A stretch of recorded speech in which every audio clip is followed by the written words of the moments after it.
Shrimad home remedies में आपका स्वागत है और हम आपको बताएंगे चंद्र देवता के बारे में। चंद्र पौराणिक संदर्भों के अनुसार चंद्रमा को तपस्वी, अत्रि और अनसुईया की संतान बताया गया है, जिसका नाम सोम है। दक्ष प्रजापति की 27 पुत्रियां थीं, जिनके नाम पर 27 नक्षत्रों के नाम पड़े हैं। ये सब चंद्रमा को ब्याही हुई है। चंद्रमा का इनमें से रोहिणी के प्रति विशेष अनुराग था। चंद्रमा के इस व्यवहार से अन्य पत्नियां बहुत दुखी हुई और दक्ष ने उसे श्राप दिया कि वह क्षयग्रस्त हो जाए, जिसकी वजह से पृथ्वी की वनस्पतियां भी छिन्न हो गई।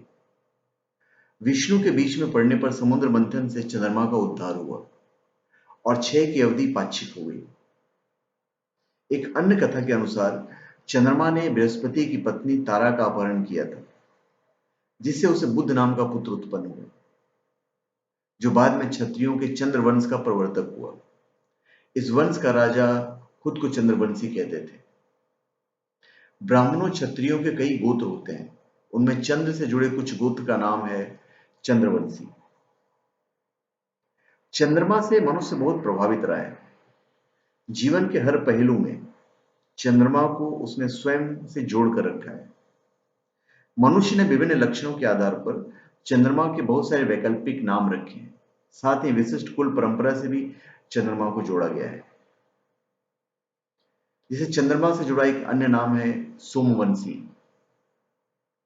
चंद्रवंश के प्रथम राजा का नाम भी सोम माना जाता है, जिसका प्रयाग पर शासन था। ब्राह्मणों में एक उपनाम होता है आत्रेय, अर्थात अत्रि से संबंधित या अत्रि की संतान। चूंकि चंद्र अत्रि ऋषि के संतान थे, इसलिए आत्रेय भी चंद्रवंशी ही हुए।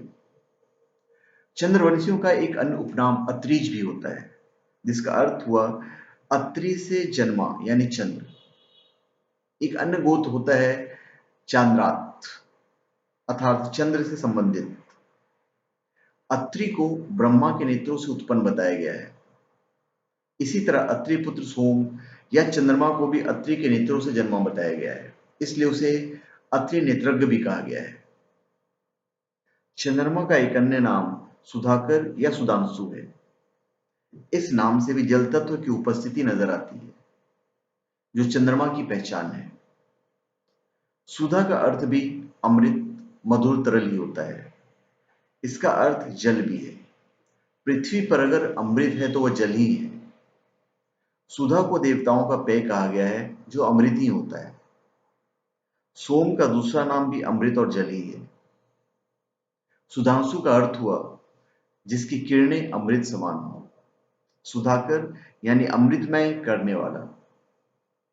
सुधा का एक अर्थ है श्वेत, ध्वल, उज्ज्वल, चांदनी ऐसी होती है। सुधा चूने की सफेदी या ईंट को भी कहते हैं। सुधा यानी जल, आर्द्रता, शीतलता का भंडार होने की वजह से इसका नाम सुधा निधि भी है। रात्रि को प्रकाशित करने की वजह से इसका एक नाम है निशापति। तो धन्यवाद। आप हमारे चैनल पे सब्सक्राइब करें और अपने कमेंट दीजिए। धन्यवाद।